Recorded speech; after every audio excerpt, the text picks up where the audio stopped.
Olá, fetistas e simpatizantes. Bem-vindos a mais um episódio das Confissões de uma Dominatrix. Eu sou a Mistress Kaizen, dominadora profissional, mentora, educadora fetista e, obviamente, apresentadora deste podcast. E hoje eu vou contar para vocês como é que foi que eu me tornei uma dominadora. E obviamente, toda história tem um início. E o início dessa história começa basicamente no momento onde eu nasci. Para conseguir entender a jornada que me trouxe até essa profissão que eu exerço e amo há tantos anos, é importante conseguir entender toda a minha jornada, toda a minha experiência de vida, porque foi uma série de acontecimentos que uma coisa puxou a outra e o resultado foi a Mistress Kaizen. O meu nascimento foi o resultado da união de duas pessoas, meu pai e minha mãe. E, portanto, é importante mencionar que os meus pais tinham uma grande diferença de idade entre eles. 42 anos de age gap, para ser mais exata. E, portanto, quando eu nasci, o meu pai já estava numa idade de aproveitar a vida, já estava aposentado, barra reformado. Por isso, eu tive muita atenção e tempo com meu pai. E cresci, obviamente, muito mimada. A minha mãe, por outro lado, a minha mãe é complicada. Eu sinto que eu poderia passar um episódio inteiro falando sobre todos os meus mommy issues e mesmo assim não seria suficiente. Mas, resumindo, a minha mãe não era necessariamente uma pessoa muito afetuosa. Não trabalhava, ela era uma stay-at-home mom, por isso estava em casa constantemente. E mesmo assim, também com todos os empregados e empregadas, eu me sentia extremamente sozinha. Mas não de uma forma ruim, necessariamente. Eu estava sempre muito no meu mundo. E eu tive a sorte de crescer numa casa com muita natureza. Por isso, quando eu era criança, eu estava sempre envolvida nas atividades que me interessavam. Às vezes brincava com uma amiguinha, um coleguinha ou outro. Mas, por norma, quando eu penso na minha infância, especialmente os anos iniciais, eu me lembro de passar muito tempo sozinha e muito tempo engajada nos meus próprios hobbies. Antes do meu pai ter morrido, óbvio, eu passava todo o meu tempo com ele, mas depois eu tava sempre muito, muito, muito, muito sozinha. E eu gostava de estar sozinha, eu sempre encontrei muito conforto na minha própria companhia. E eu acredito que isso se deva ao fato de que eu era uma criança muito excêntrica. Depois da morte do meu pai, eu fiquei muito mórbida. E sempre tive uns gostos peculiares. E crescendo numa cidade tão pequenininha, com 70 mil habitantes, eu sentia que não tinha ninguém no mundo inteiro que fosse me compreender. Porque na mentalidade de criança que eu tinha, só existe possibilidade de compreensão quando você está passando por alguma situação. E para mim era muito difícil conseguir estar compreendendo o porquê das outras pessoas agirem de certas formas e normas sociais, meios de convivência e formas de ser e de agir, para mim simplesmente não fazia sentido algum. Eu sempre fui muito eu mesma.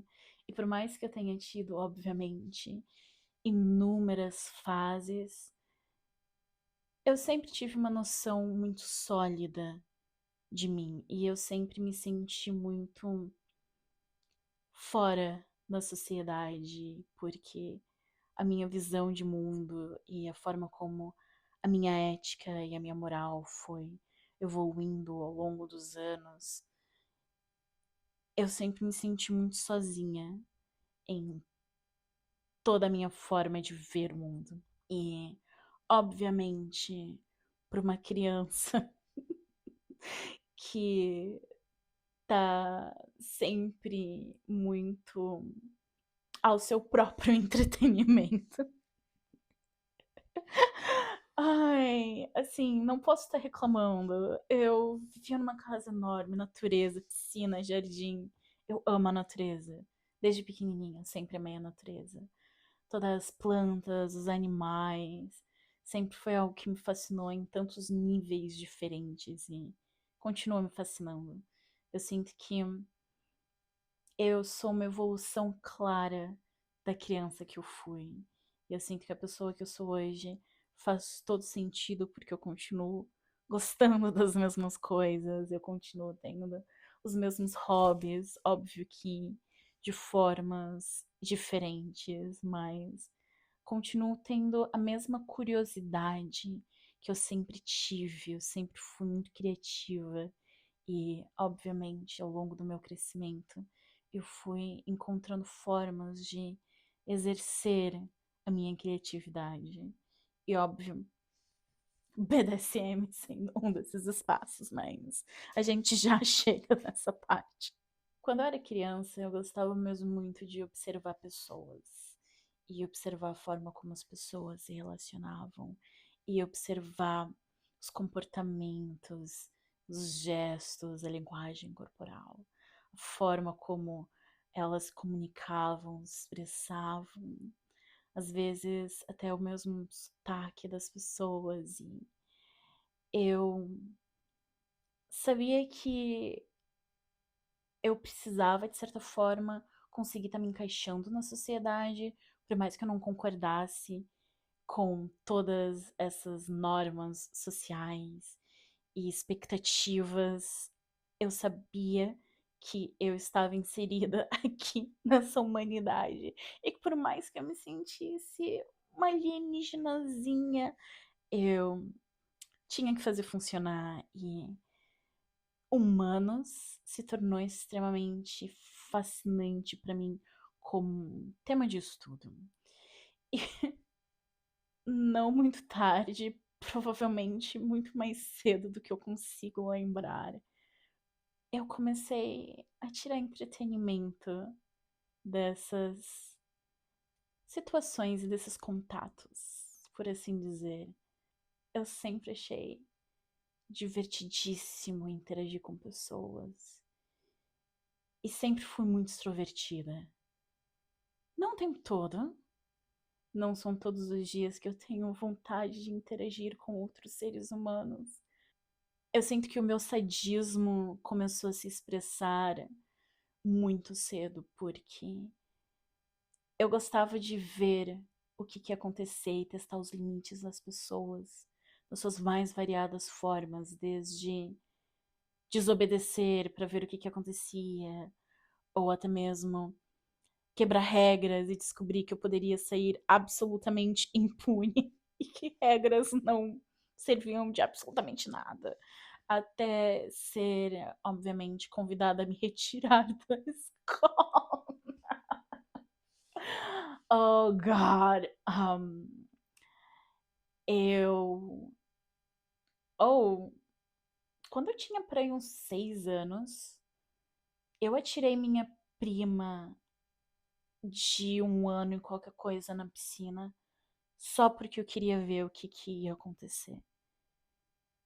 Não por maldade de querer que alguma coisa ruim acontecesse com ela, mas por curiosidade de ver o que aconteceria com uma criança que não sabe nadar, obviamente, caindo numa piscina.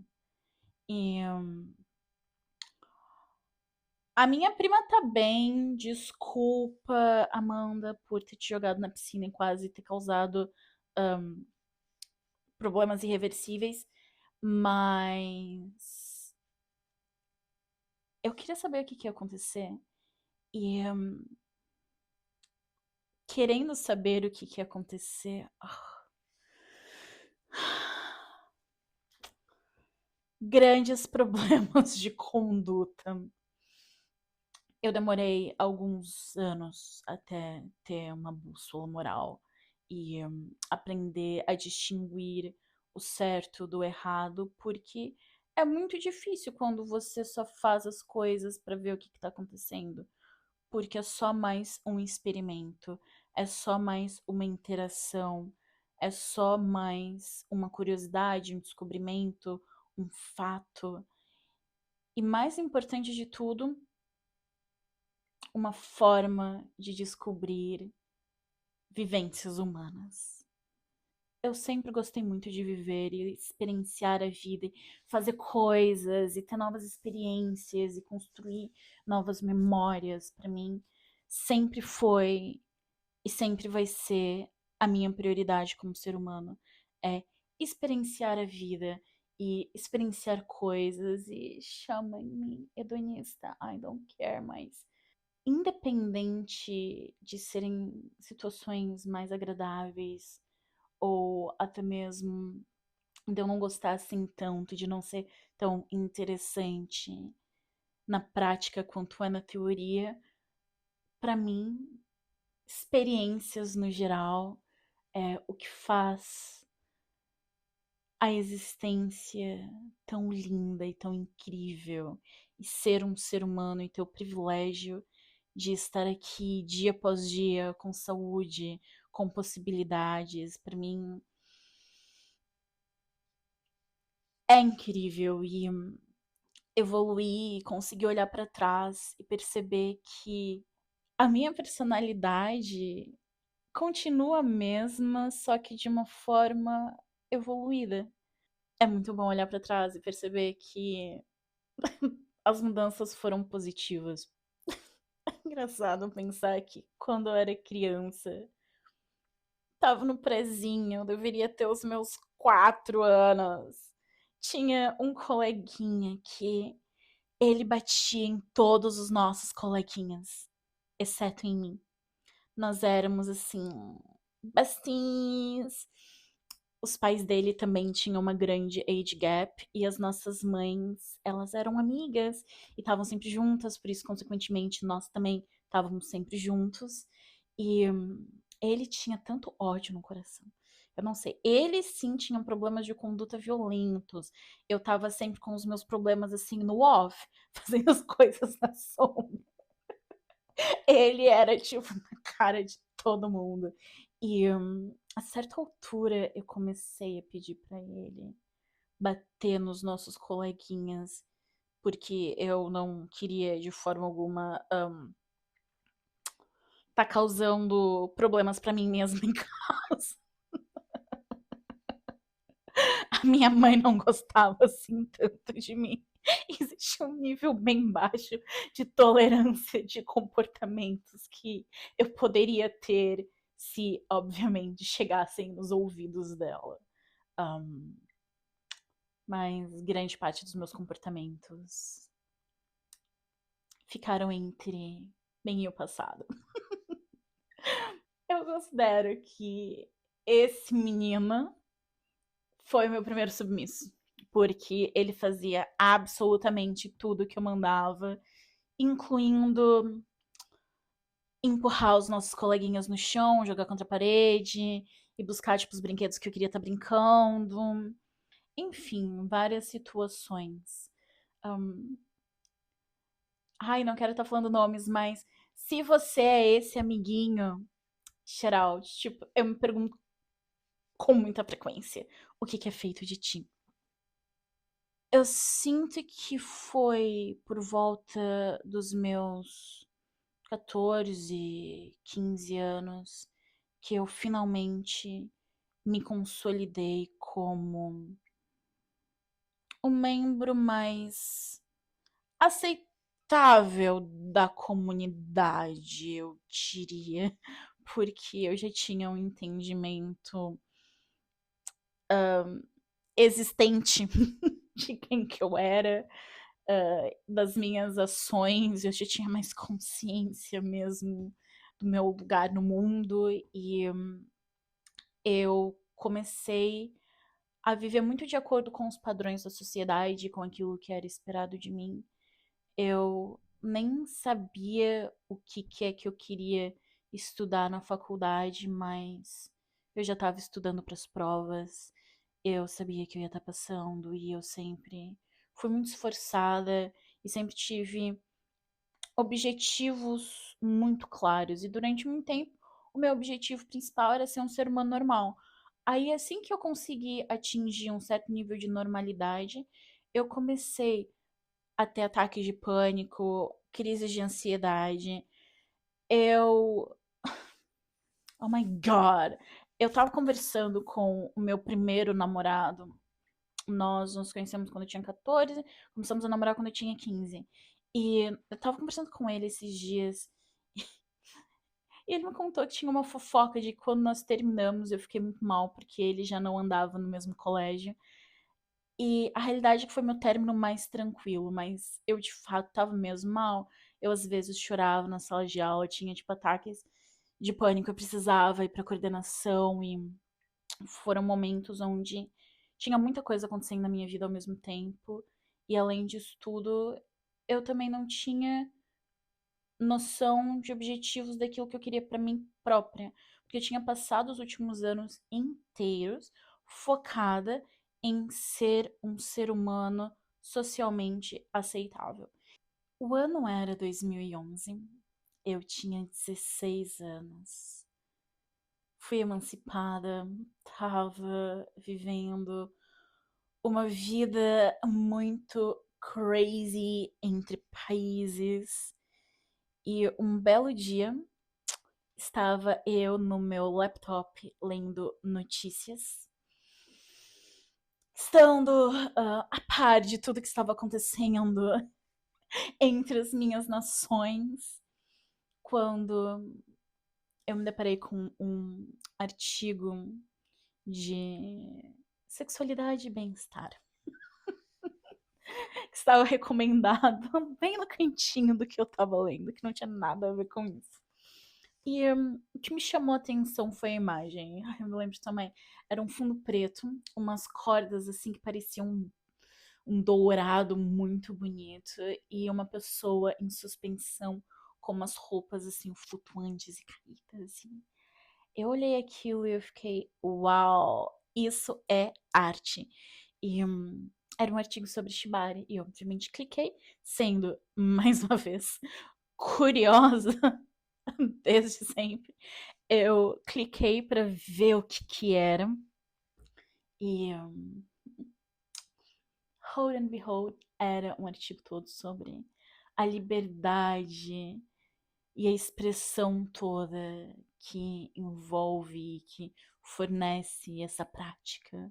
Obviamente, eu precisava saber mais sobre, porque todo sentimento que estava descrito me deixou bastante curiosa, porque a liberdade toda de uma pessoa que tá amarrada falou diretamente com o meu eu de 16 anos que tinha tantas expectativas, tantas responsabilidades.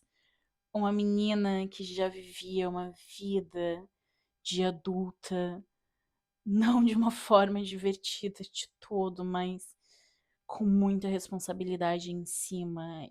Eu me sentia muito amarrada e aquela sensação toda de liberdade que foi descrita me deixou com esperança de que, se calhar, eu não estava tão sozinha no mundo em relação aos meus sentimentos e talvez existia forma de conseguir me sentir livre por mais que as minhas circunstâncias não fossem possíveis de mudar. Foi a primeira vez em muito tempo que eu me senti esperançosa. A minha adolescência foi um momento muito, mas muito escuro da minha vida. Eu lidei com muitas questões de saúde mental, ansiedade, depressão. E foi realmente muito difícil e conseguir ter um pouco de esperança em meio a tanto caos. Foi muito bom. E, obviamente, eu queria saber tudo sobre aquilo. E foi assim que uma tarde intensa, um hiperfoco nesse sentimento em saber tudo sobre esse mundo, me fez conhecer o BDSM, onde não só existia a possibilidade de liberdade e de ter o sentimento que eu tanto almejava, mas também deu abertura para eu poder agir de acordo com todos os meus impulsos mais sádicos, aquilo tudo que eu me esforçava tanto para manter para baixo, mas que às vezes simplesmente vinha à tona, por mais que eu me esforçasse para manter a minha crueldade, os meus impulsos mais sanguinários e todas as minhas fantasias mais perversas que um dia talvez eu fale sobre elas.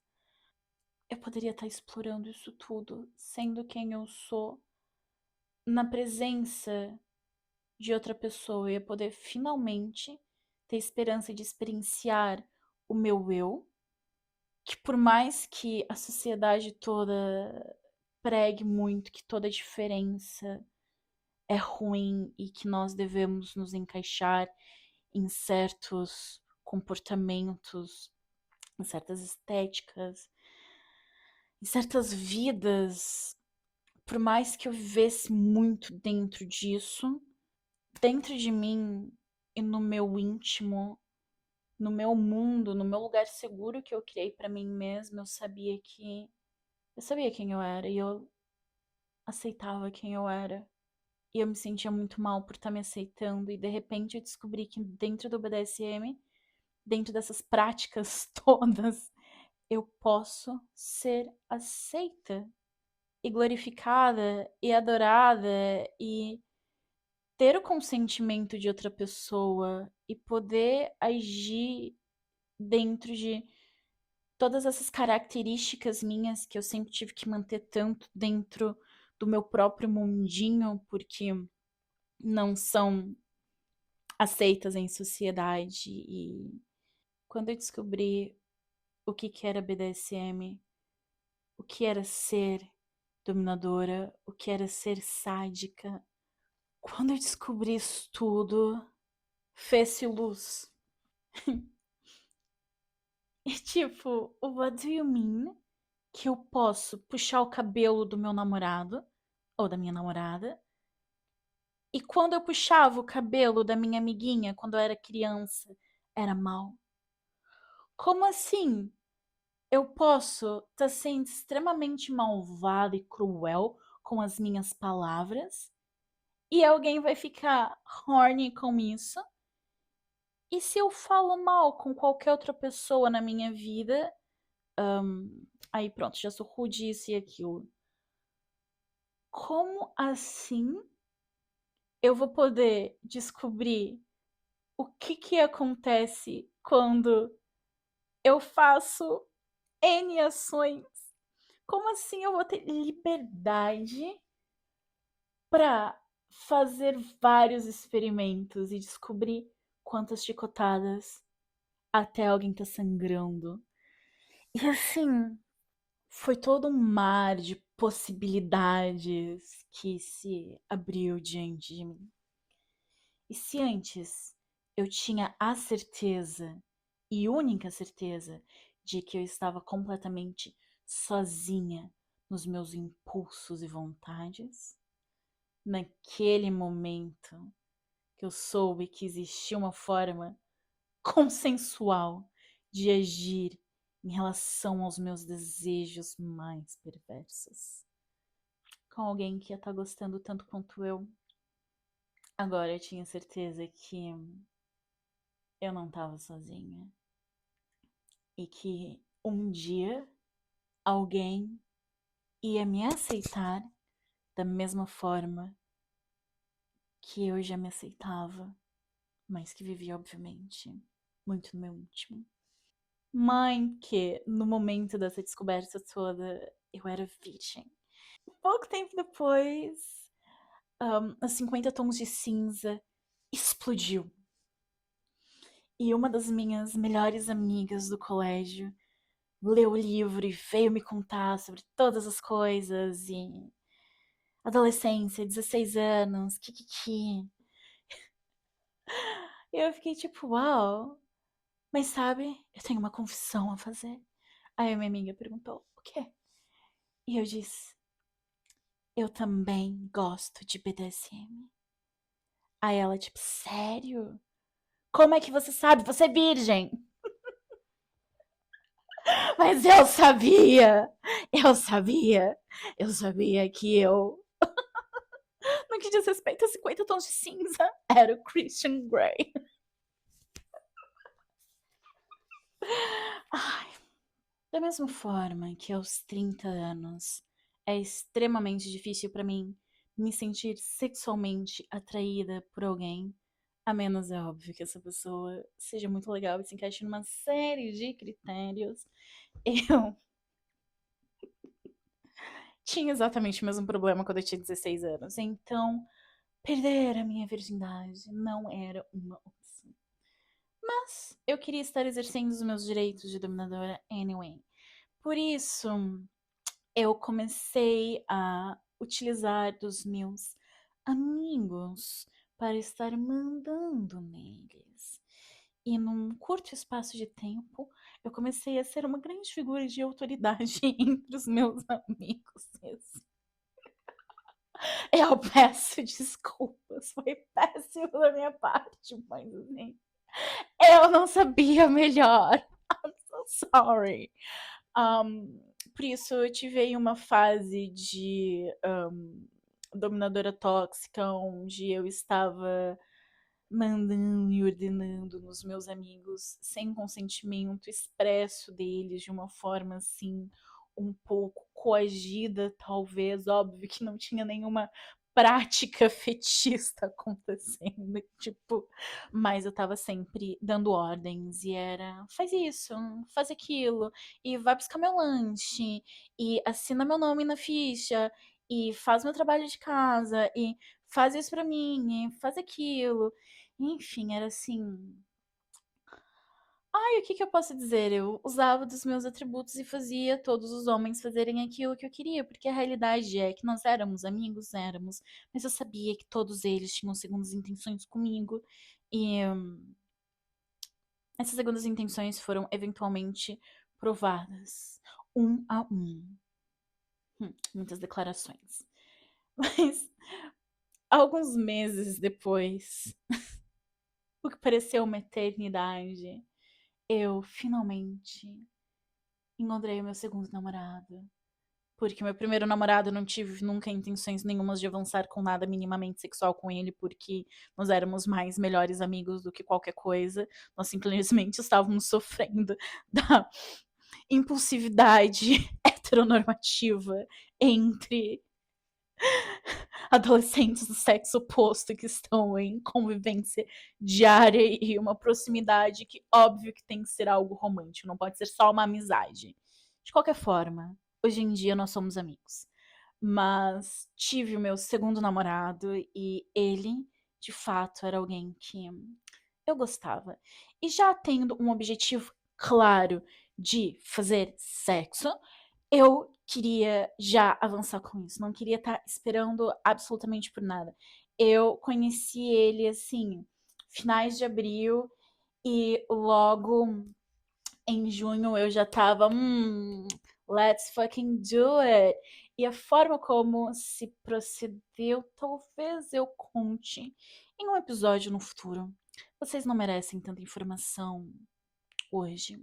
E posso dizer que iniciei minha vida sexual. Entretanto, nós só chegamos no finalmente duas únicas vezes. E, spoiler, Sempre fui eu por cima.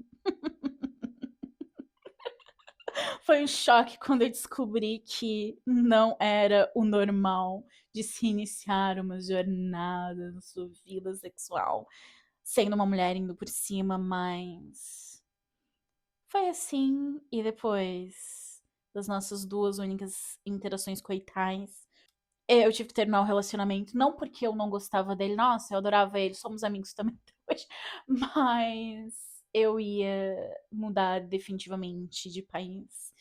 Eu tenho que dizer que esse término foi pesado, assim. Eu sofri por um total de 2 fucking dias. E no terceiro, eu já tava com tanto fogo no meu CU que eu sabia que o próximo mês inteiro que eu ainda teria como residente no meu país, eu precisava fazer valer a pena. E naquela altura eu não sabia que existia a opção de você terminar um relacionamento com alguém e continuar fudendo essa pessoa. Eu pensei que, assim, terminou, terminou, tchau, tchau e tudo mais. Então, óbvio que eu fui para a minha próxima vítima. Meu terceiro namorado. Onde, num espaço de menos de um mês, nós começamos, assim, nós já nos conhecíamos por causa do colégio, mas nós começamos a flertar, fomos em dates, começamos a namorar.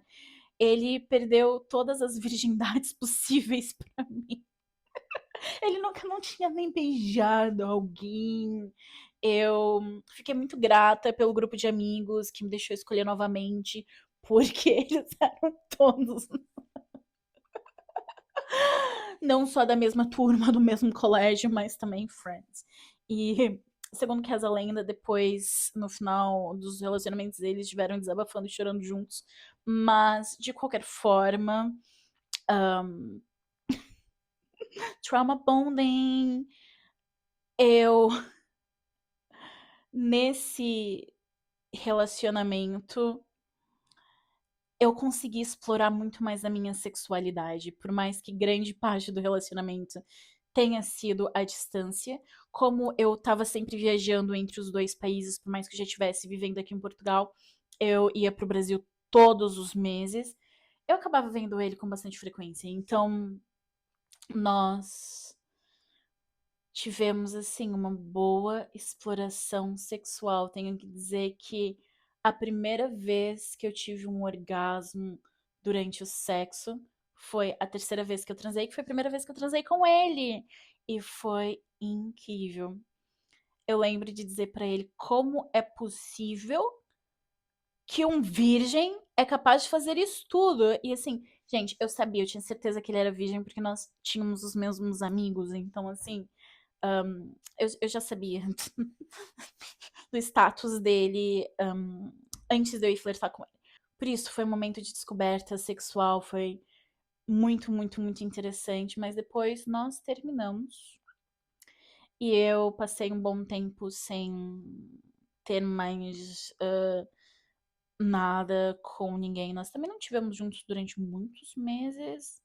Tipo, gente, um relacionamento à distância quando nós somos dois adolescentes sem nenhum tipo de objetivo de viver no mesmo país, no futuro próximo, nem no futuro distante. Aí fica complicado. Estava fadada ao fracasso, mas foi uma consequência na minha excitação toda daquela altura e vontade, ânsia de estar explorando a minha sexualidade.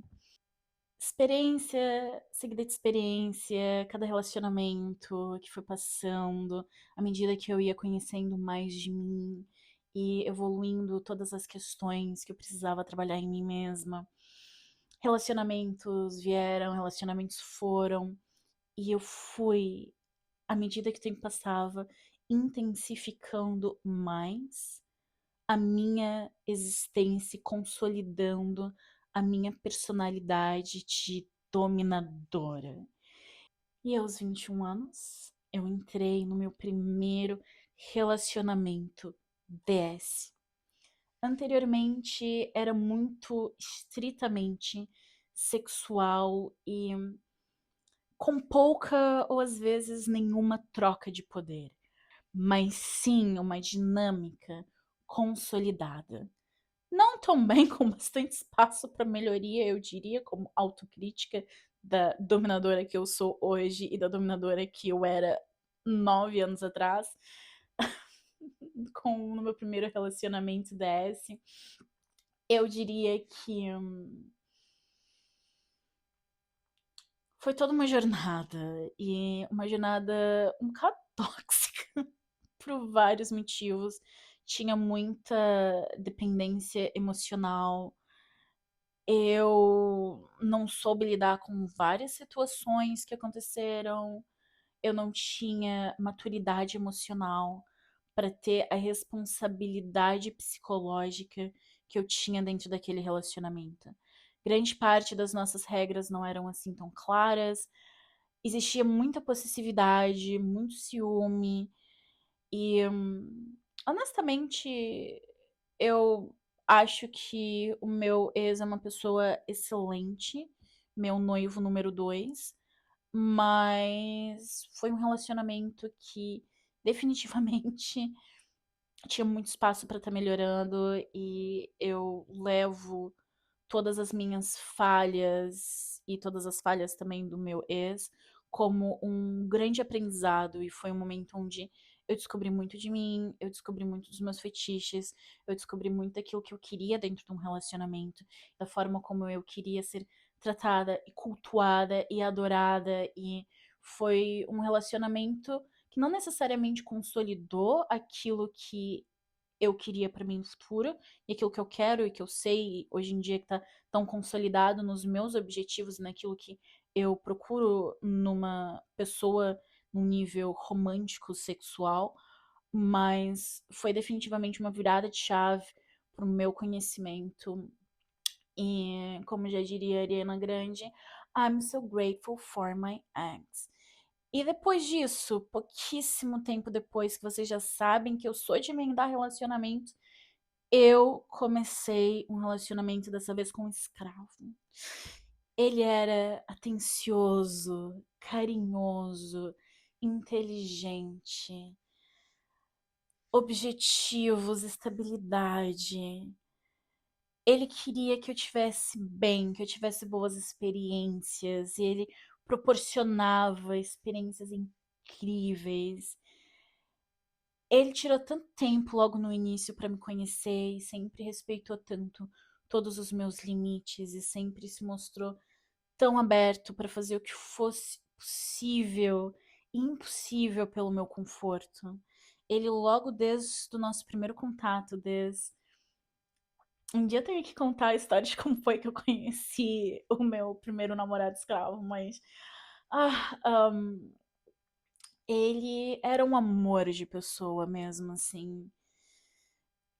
Quando eu fui dormir na casa dele pela primeira vez, eu obviamente não tinha a minha skincare, não tinha pijama, todas as coisas que eu precisava, shampoo, condicionador, não tinha proteção, não tinha nada. Nós tínhamos ido jantar e ele, tipo, ah, quer, tipo, dormir na minha casa, não sei o que. Eu, tipo, ok, mas eu não tenho nada daquilo que eu preciso. E eu esperava que ele dissesse algo como, vamos na tua casa buscar. Ele me levou pro shopping e comprou tudo aquilo que eu precisava para passar a noite confortavelmente na casa dele.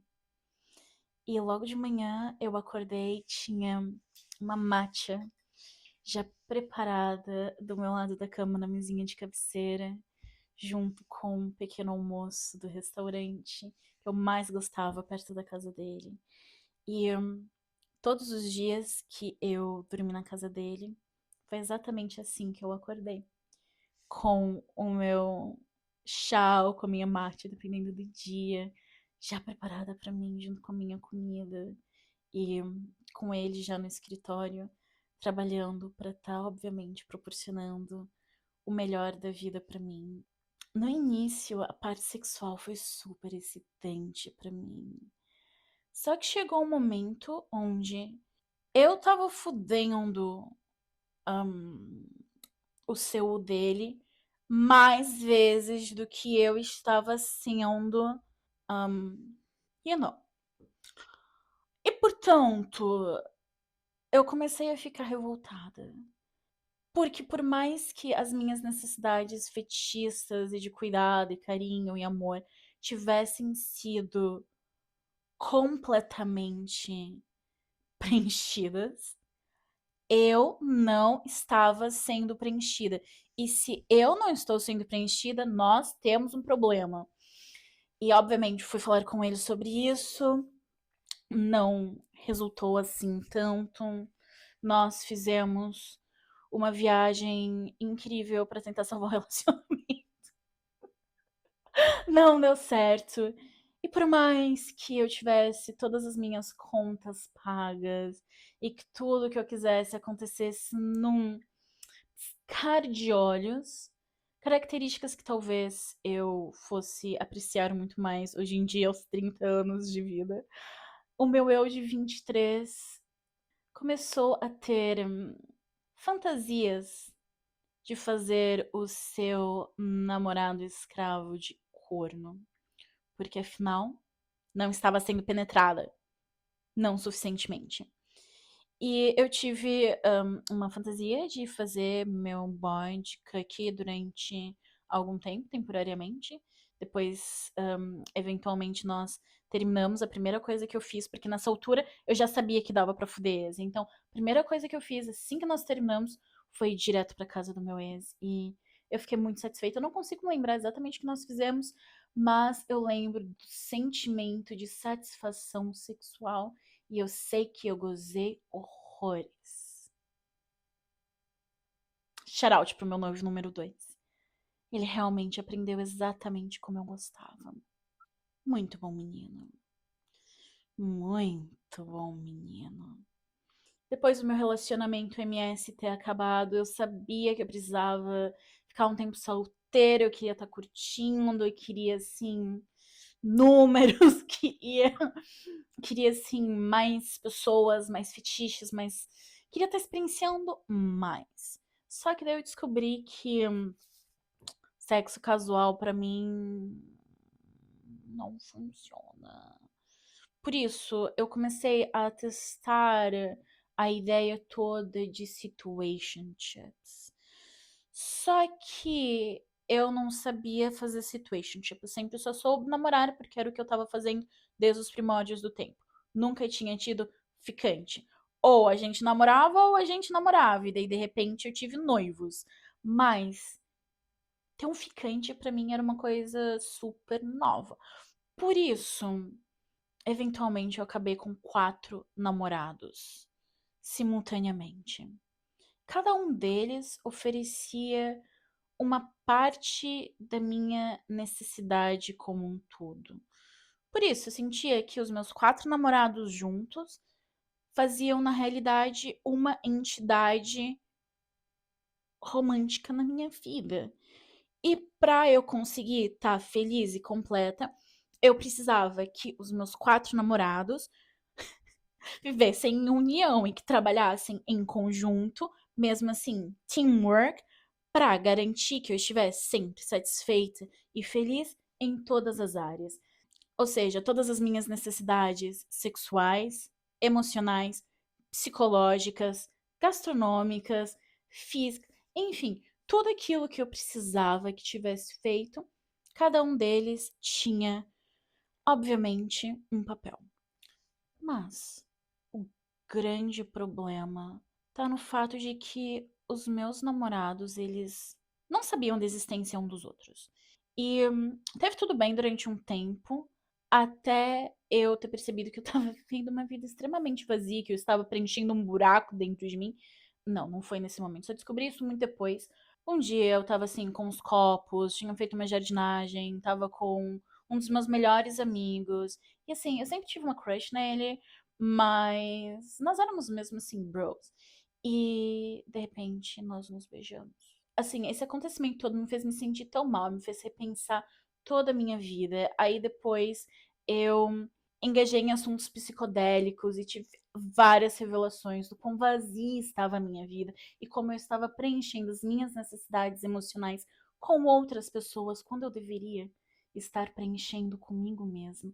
E isso me mandou assim numa jornada. E assim, Curiosamente, alguns anos no futuro, eu comecei a namorar com esse meu amigo.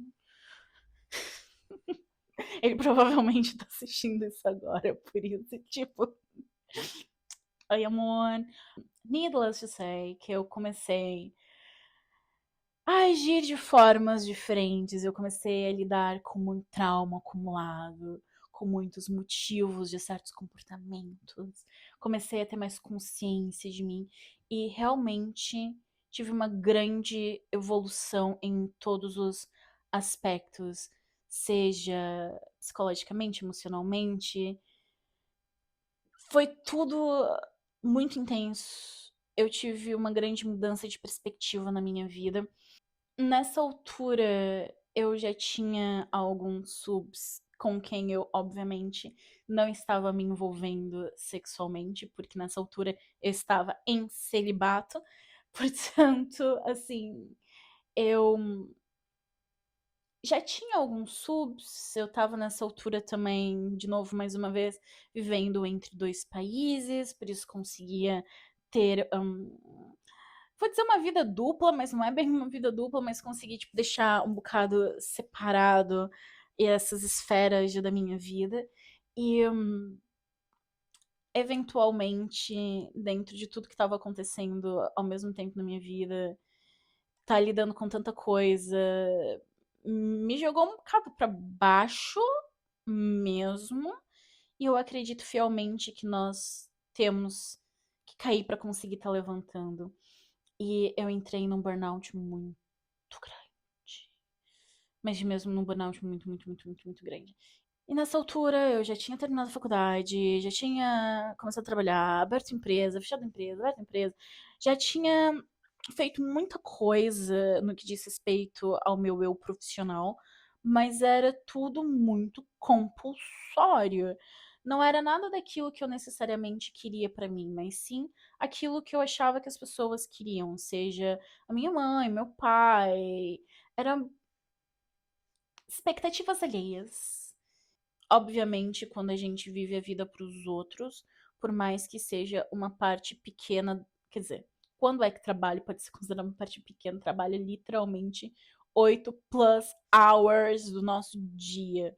Por isso, obviamente, eu entrei em burnout, tava mesmo péssima, e conversando com a minha irmã maravilhosa, perfeita, deusa, princesa da mana, nós tendo uma relação muito próxima e ela já sabendo de todo o meu eu dominante, tendo assistido também uma série, um filme, eu não sei, sobre uma dominatrix profissional, ela probably just jokingly disse pra mim: Mana, por que você não se torna uma dominatrix profissional? Minha irmã era muito nova, ela era adolescente quando ela falou sobre isso comigo, mas tenho que agradecer a minha irmã dos seus, sei lá, tipo 15, 16 anos, não sei, por ter feito esta sugestão.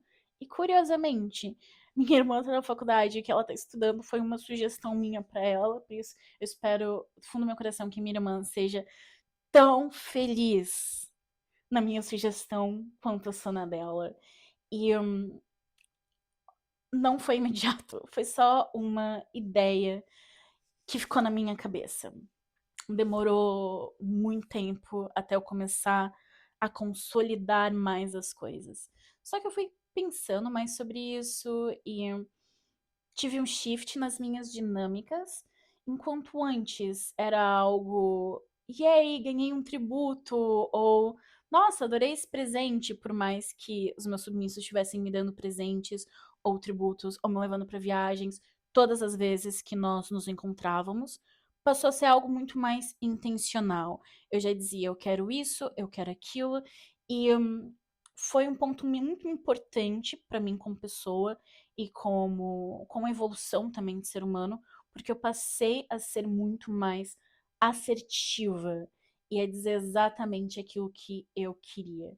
Por isso, por mais que a Mistress Kaizen não tenha surgido necessariamente aí, eu considero que foram os primeiros passos para minha carreira. Por uns 6, 5 meses mais tarde, eu estava com meu amigo Daniel e nós estávamos na minha casa, estávamos conversando, pipipi, popopó.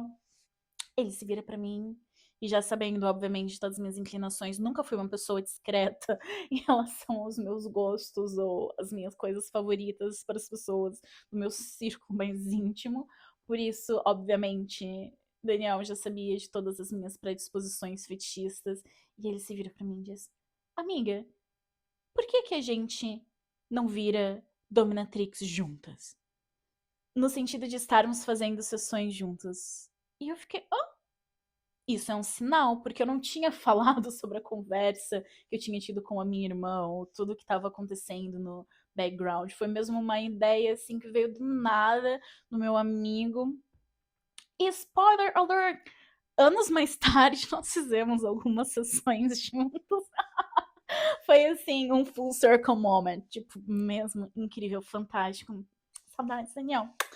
E nesse momento eu soube que eu precisava começar a moldar a minha persona fetichista. E nessa altura, eu sabia que, em primeiro lugar, eu precisava de um nome. Em segundo lugar, eu precisava pesquisar what in the fuck is a dominatrix. Eu precisava ter uma noção de como começar a ser uma dominatrix. E o único parâmetro que eu tinha de uma dominatrix da vida real tinha sido uma senhora que eu havia batido na porta dela anos atrás, em 2015. Peguem a história. Portanto, story time. Eu estava indo fazer um trabalho da faculdade em Setúbal, fazer uma fucking maquete ou alguma coisa do gênero com um colega meu de faculdade. E assim, nunca tinha ido na casa dele. Não sei por que raios nós não fizemos na minha, mas não consigo lembrar. Eu vivi literalmente do lado da faculdade, mas de qualquer forma, eu não sabia onde é que era a casa dele. Era um grupo de prédios super colados uns nos outros, mesmo na frente da estação de comboio de Setúbal. E assim, eu entrei num prédio dentro, subi no andar, toquei na porta, que eu achava que era. Abre uma mulher já nos seus 50 anos, toda de cabedal, num vestido assim bem curtinho, igual que eu tô usando agora. Botas altas, assim, batom vermelho.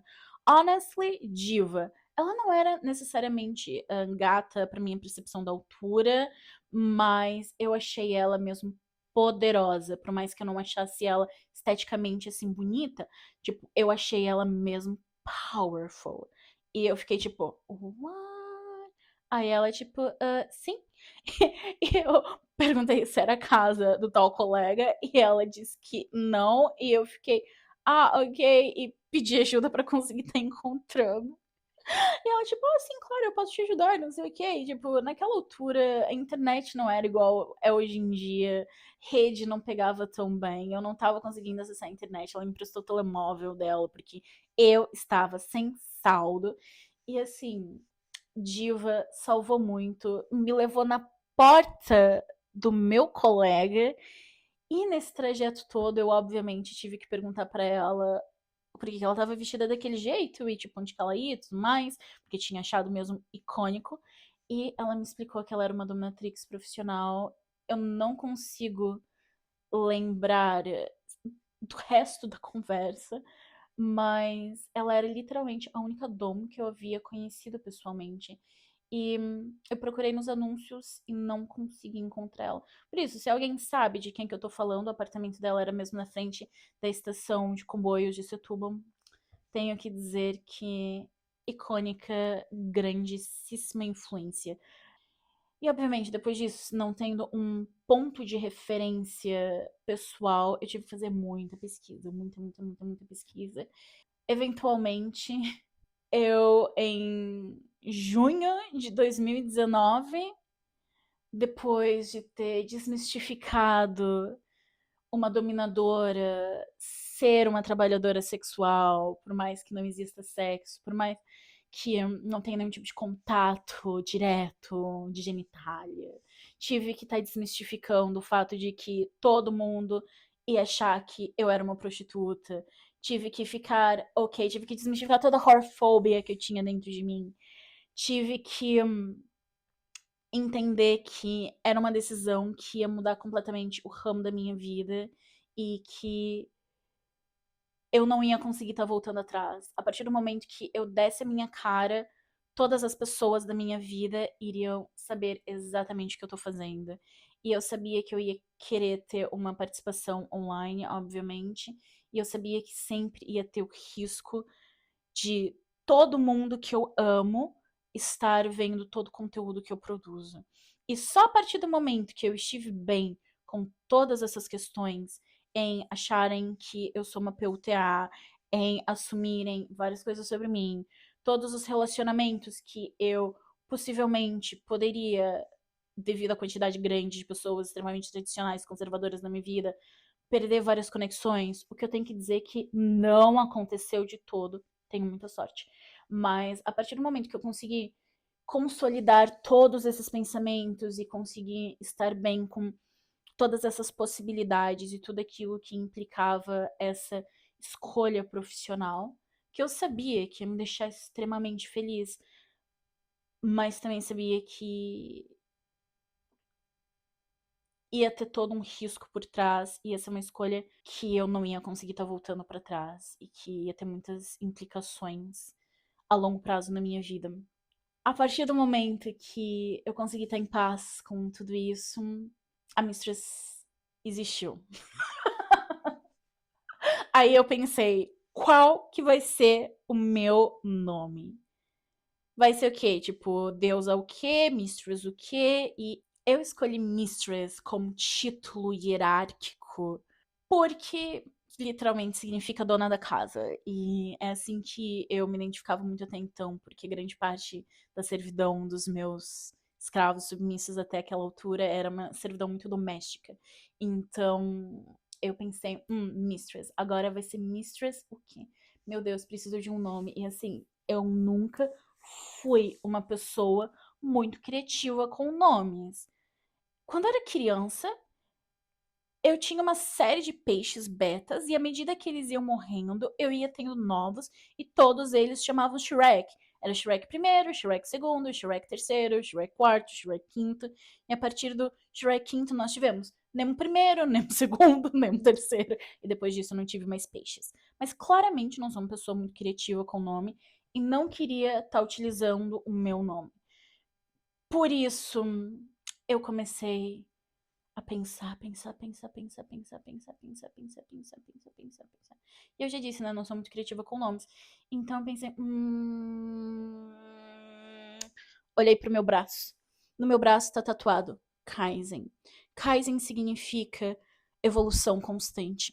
Eu descobri que Kaizen significava um dia que eu estava deitada na cama com meu noivo número 2. Ele estava lendo um livro que falava sobre um advogado que era super workaholic, super ambicioso e de repente ele precisava ir para um retiro nas montanhas para conseguir ter uma vida mais saudável e ser uma pessoa melhor.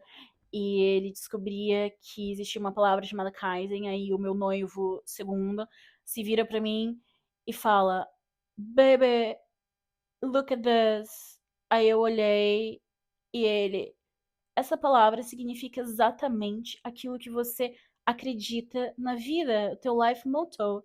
E eu fiquei, oh my fucking god, tem um nome para aquilo que eu prego desde que eu saí do útero da minha mãe. Evolução constante. Sempre ser a melhor versão de mim mesmo. Por mais que eu hoje consiga só 1%, é 1% que eu vou conseguir. E eu espero, como disciplinadora, eu espero que os meus servos evoluem constantemente. Cada punição é uma oportunidade para ser um submisso melhor. E assim, eu espero evolução constante dos meus submissos, assim como eu espero evolução constante de mim e de todas as pessoas que estão na minha vida. Eu não tenho nenhuma pessoa na minha vida que não esteja constantemente evoluindo e à procura de ser um ser humano melhor constantemente. Por mais que às vezes a gente não tenha muito espaço mental ou tempo para estar aplicando da forma como se calhar nós gostaríamos, é muito e de essencial importância a gente conseguir dentro das nossas limitações, tá melhorando a nossa existência. E foi assim que surgiu Mistress Kaizen, prezando a evolução constante. dos meus servos, de mim, das minhas práticas, do meu estilo de dominação. Desde então, no total,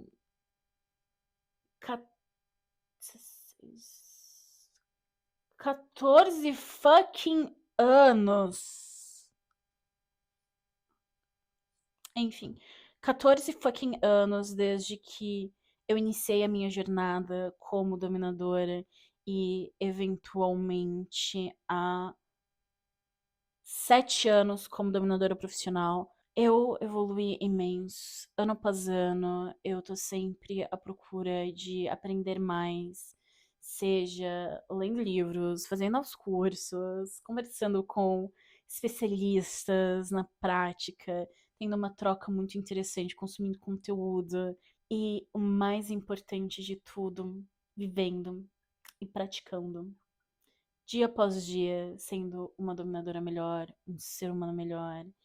E eu tenho que dizer que ser a Mistress Kaizen agregou e me ensinou tanto, desde a ter mais empatia por pessoas que eu não tenho sentimentos e que não têm significado nenhum pra mim. Me ensinou a ter preocupação, cuidado, a nutrir os sentimentos de pessoas que, por mais que não me digam nada a um nível pessoal, confiaram em mim, em criar esse espaço seguro onde eu não só descobri uma forma de ser eu mesma, como também de provavelmente não acabar na cadeia por um crime violento, porque eu tive uma explosão, porque eu não tive lugar nenhum para conseguir aos poucos soltar todas as impulsividades violentas e sádicas que eu tenho dentro de mim. Ser uma dominadora profissional, especialmente, poder praticar isso todos os dias me permitiu conhecer e aprender com tantos submissos e com tantos escravos a ser uma dominadora melhor e a ouvir e a prestar atenção e a perguntar e estar aberta a críticas e a perceber no fundo que sempre tem espaço para aprender mais. O meu trabalho me proporciona acesso a tantas pessoas que sabem tanto e que têm tantas experiências, por mais que sejam lados opostos da dinâmica de poder. Tem sido uma experiência que eu sou tão grata. Ser uma dominadora profissional foi a melhor escolha que eu fiz.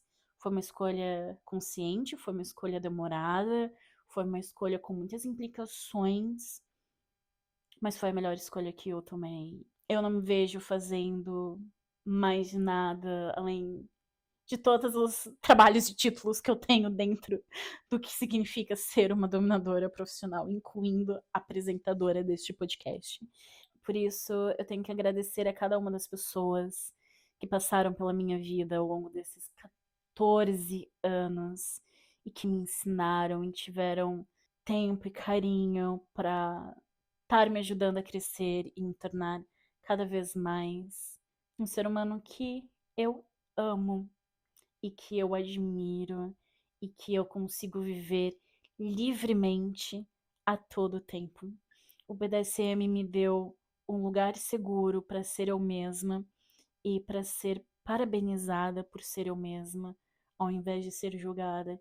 E hoje em dia eu sinto que eu vivo uma vida tão amorosa e tão confortável e tão linda e tão colorida, por mais que esteja geralmente de preto e vermelho. Eu sinto que ter um lugar de expressão artística, espiritual, emocional me fez uma pessoa melhor e contribuiu de uma forma essencial para o meu desenvolvimento humano. E eu não seria a pessoa que eu sou hoje se não fosse Mistress Kaizen. E, obviamente, todo mundo que contribuiu para a existência e o crescimento da Mistress Kaizen. Por isso, tenho que agradecer a minha família, principalmente. a minha irmã por ter sido a cereja no topo do bolo para ocasionar isso tudo.